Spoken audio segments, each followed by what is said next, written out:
Hello అండి, good evening to all.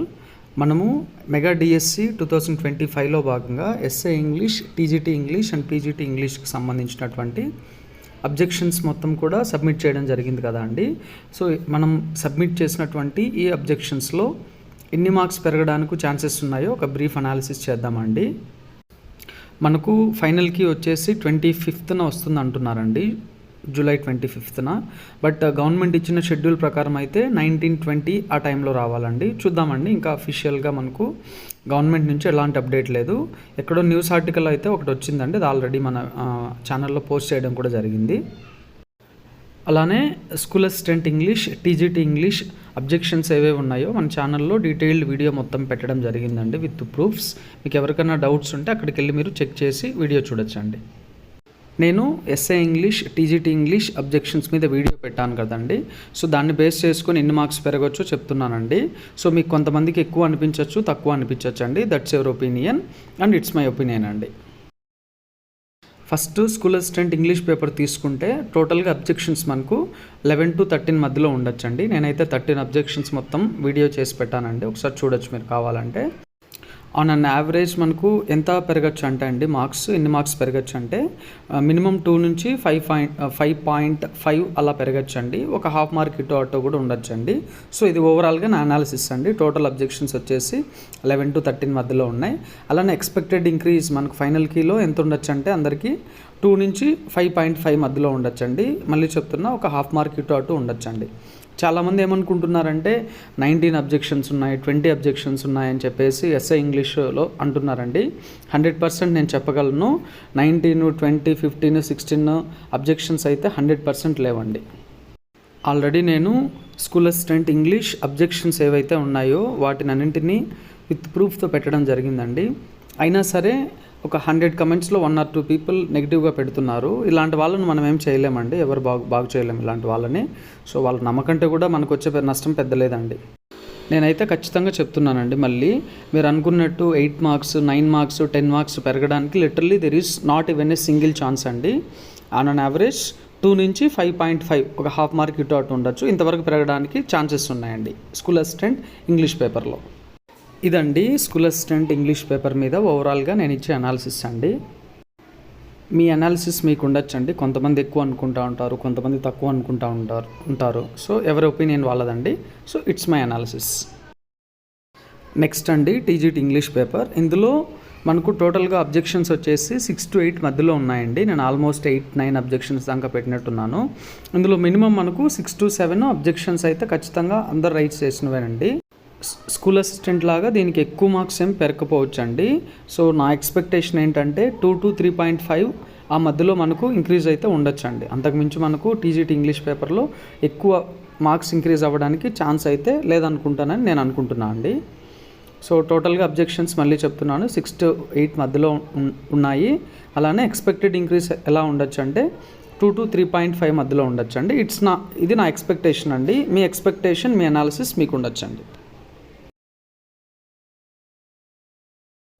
Next PGT English చూద్దామండి. యాక్చువల్గా నేను పీజీటీ ఇంగ్లీష్ గురించి ఏం మాట్లాడకూడదు, దీని మీద ఏం వీడియో చేయకూడదు అనుకున్నానండి. But some of the candidates are asking me about PGT English అండి. యాక్చువల్గా పీజీటీ ఇంగ్లీష్ మీద అబ్జెక్షన్స్ రైజ్ చేసిన వాళ్ళు నాకు తెలిసినంత వరకు చాలా తక్కువ మంది ఉన్నారండి. కొంతమంది ఏమంటున్నారంటే ఏ మార్క్స్ ఏం పెరగకపోవచ్చు అని కొంతమంది అంటున్నారు. కొంతమంది ఏమంటున్నారంటే 1 or 2 మార్క్స్ పెరగచ్చు అని అంటున్నారండి. సో నా దగ్గర అయితే పీజీటీ ఇంగ్లీష్ గురించి పెద్దగా ఇన్ఫర్మేషన్ లేదండి. సో కాబట్టి నేను I'm not speaking much about PGT English అండి. సో ఇదండి. యాక్చువల్గా పీజీటీ ఇంగ్లీష్ మీద కూడా నేను ఒక వీడియో చేద్దాం అనుకున్నా అండి, కానీ నాకు టైం లేదు. అండ్ నాకు పీజీటీ ఇంగ్లీష్ మీద స్టార్టింగ్ నుంచి ఇంట్రెస్ట్ లేదండి, అందుకోసం అని చెప్పేసి దీన్ని పక్కన పెట్టేయడం జరిగిందండి. ఈవెన్ పీజీటీ ఇంగ్లీష్ మీద ఇంట్రెస్ట్ చూపించే క్యాండిడేట్స్ స్టేట్లో చాలా తక్కువ మందే ఉంటారండి, ఎందుకంటే వేకెన్సీస్ అనేవి చాలా తక్కువ ఉంటాయి. ఇది అండి నాకు పీజీటీ గురించి తెలిసినటువంటి ఇన్ఫర్మేషన్. మీకు ఏమైనా దీని గురించి తెలిస్తే ఖచ్చితంగా కమెంట్ చేయండి. మీలో ఎవరికైనా అథెంటిక్గా ఈ పీజీటీ ఇంగ్లీష్ గురించి ఇన్ఫర్మేషన్ తెలుసు ఉంటే ఫైనల్ కీలో ఎన్ని మార్క్స్ యాడ్ అవ్వచ్చు, ఎన్ని అబ్జెక్షన్స్ ఉండొచ్చని కమెంట్ చేయండి. మీ కమెంట్ కానీ జెన్యూన్ అనిపిస్తే నేను పిన్ చేసి ఫస్ట్ కమెంట్ లాగా నేను పెడతానండి. మళ్ళీ చెప్తున్నాను, reliable, genuine and authentic information అయితేనే పెట్టండి కమెంట్. పీజీటీ ఇంగ్లీష్ గురించి మీకు తెలిసిన ఇన్ఫర్మేషన్ ఏదున్నా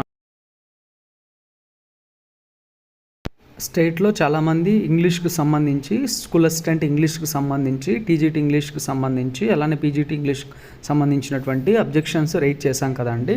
వీటిని ఎలా చెక్ చేస్తారంటే ఫస్ట్ గవర్నమెంట్ వచ్చేసి ఒక కమిటీని అయితే ఫామ్ చేయడం జరుగుతుందండి. ఈ కమిటీలో ఎవరు ఉంటారంటే మ్యాక్సిమం ఎక్స్పర్ట్స్ ఉంటారండి, బాగా నాలెడ్జ్ ఉండే వాళ్ళు ఉంటారు. సో వీళ్ళందరికీ కూడా మనం పెట్టిన అబ్జెక్షన్స్ అన్నీ కూడా ఇవ్వడం జరుగుతుందండి. వీళ్ళకి 1 వీక్ అలా టైం ఇస్తారండి, 1 వీక్ 8 డేస్ అలా. వీళ్ళు ఏం చేస్తారంటే స్టాండర్డ్ బుక్స్ ఏవైతే ఉంటాయో లైక్ తెలుగు అకాడమీ బుక్స్ కానీ ఇలాంటివి ఏమైనా తీసుకొని మనం పెట్టిన అబ్జెక్షన్స్ కరెక్టా కాదా, ఏమన్నా యాడ్ చేసే స్కోర్ ఉందా లేదనేటికంటే ఇంకా ఏమన్నా మిస్టేక్స్ ఏమన్నా ఉన్నాయని డీటెయిల్డ్గా చెక్ చేయడం జరుగుతుందండి. రాష్ట్రంలో ఒక్కరు అబ్జెక్షన్ పెట్టినా సరే అది కరెక్టా కాదా అని ఖచ్చితంగా చెక్ చేయడం జరుగుతుందండి. వీళ్ళంతా చెక్ చేసిన తర్వాత మనకు ఫైనల్గా ఏం చేస్తారంటే దానికి కరెక్ట్ ఆప్షన్ ఏదైతే ఉంటుందో దాన్ని ఇవ్వడం జరుగుతుందండి. సో దట్ మనకు మార్క్స్ అనేవి పెరగడానికి ఛాన్సెస్ ఉంటాయండి. ఇంకొకటండి, నన్ను ఎక్కువ మంది అడిగేటువంటి క్వశ్చన్ ఏంటంటే మనం పెట్టిన ప్రతి అబ్జెక్షన్ని కన్సిడర్ చేస్తారా అని అడుగుతున్నారండి. ఎస్ అండి, మనం పెట్టిన ప్రతి అబ్జెక్షన్ని కూడా వాళ్ళు చెక్ చేయడం జరుగుతుంది.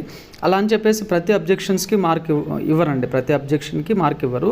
ఫర్ ఎగ్జాంపుల్ మనకు ఉమెన్లో ఏ బదులు ఈ ఇచ్చారని చెప్పేసి చాలా సిల్లీగా అడుగుతున్నారండి కొంతమంది. కంటెంట్ చదివిన వాళ్ళకి అక్కడ ఏ ఉందా ఈ ఉందా అని చెప్పేసి చూడడం జరగదండి.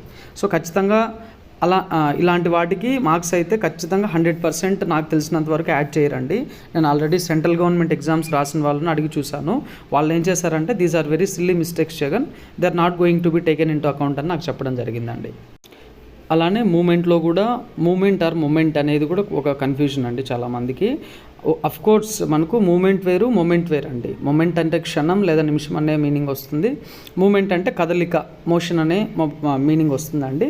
అఫ్ కోర్స్ మనకు దానికి ముందర వచ్చేసి ప్రజెంట్, కాన్కరెంట్ అనే వర్డ్స్ ఉన్నాయండి. అవి మనం చూసినప్పుడు నిజంగా కంటెంట్ చదివిన వాళ్ళకైతే ఇలాంటి డౌట్స్ రావనేసి నా ఫీలింగ్ అండి. మేబీ ఇలాంటి అబ్జెక్షన్స్ కూడా మనకు గవర్నమెంట్ కన్సిడర్ చేయకపోవచ్చు అండి, చూస్తుందండి. బట్ వాటికైతే అబ్జెక్షన్స్గా కన్సిడర్ చేసి యాడ్ స్కోర్ ఇవ్వడం అయితే నాకు తెలిసినంత వరకు ఉండదండి. ఇవి సెంట్రల్ గవర్నమెంట్ ఎగ్జామ్స్ రాసి జాబ్స్ వచ్చిన వాళ్ళు కొంతమంది నాకు చెప్పినటువంటి విషయాలండి. ఇంకా కొంతమందికి ఉండేటువంటి డౌట్ ఏంటంటే అండి, ఫైనల్ కీలో కూడా మిస్టేక్స్ ఉంటే పరిస్థితి ఏంటి అని అడుగుతున్నారండి. దీనికి కూడా సొల్యూషన్ ఉందండి. ఏంటంటే ఫైనల్ కీలో కానీ మనకు మిస్టేక్స్ ఉంటే దానికి కూడా వాటిని కూడా అబ్జెక్షన్స్గా పెట్టడానికి మనకు 2-3 డేస్ టైం ఇవ్వడం జరుగుతుందండి. సో కాబట్టి ఎవరూ బాధపడాల్సిన అవసరం లేదు. ఫైనల్ కీలో మిస్టేక్స్ ఉన్నా సరే వాటిని కూడా మనము అబ్జెక్షన్స్గా పెట్టడానికి గవర్నమెంట్ మనకి 2-3 డేస్ ఛాన్స్ ఇస్తుంది. మళ్ళీ వాటన్నింటిని కూడా కరెక్ట్ చేయడం జరుగుతుందండి. ఇంకా లేటెస్ట్ అప్డేట్స్ కోసం మన ఛానల్ని అప్పుడప్పుడు చెక్ చేస్తూ ఉండండి. వీలైతే రేపు మనకు సర్టిఫికేట్ వెరిఫికేషన్ అప్పుడు ఏవేవి డాక్యుమెంట్స్ కావాలో నేను వీడియో చేయడం జరుగుతుందండి.